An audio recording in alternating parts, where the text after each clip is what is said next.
ഇങ്ങനെ ചെയ്യാൻ ബുദ്ധിമുട്ടുള്ള ആളുകളുണ്ടാവും. അപ്പൊ അവര് ചിന്തിക്കേണ്ടത്,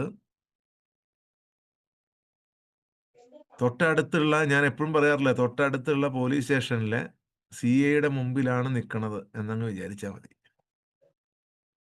അവിടെ ചെന്നിട്ട് നിങ്ങളുടെ കോപം, നിങ്ങൾക്ക് ഇഷ്ടമില്ലാത്തത് പറഞ്ഞാലും ആ ഓഫീസ് നിങ്ങൾക്ക് ഇഷ്ടമല്ലാത്ത ഒരു കാര്യം ചെയ്യുകയോ പറയുകയോ ചെയ്താൽ നിങ്ങൾ കയറി പ്രതികരിക്കുമോ?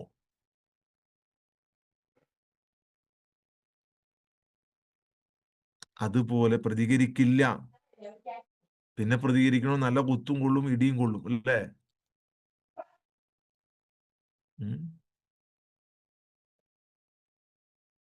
അതുപോലെ തന്നെ നിങ്ങൾ ആര് പ്രകോപിപ്പിക്കാൻ ശ്രമിച്ചാലും, ആര് സങ്കടപ്പെടുത്താൻ ശ്രമിച്ചാലും, ആര് വേദനപ്പെടുത്താൻ ശ്രമിച്ചാലും, അവിടെ നിങ്ങളുടെ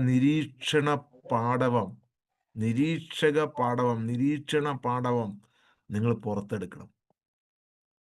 അങ്ങനെ മനസ്സ് ആശയക്കുഴപ്പത്തിലാകും. നിങ്ങൾ ഈ നിരീക്ഷണ പാടവം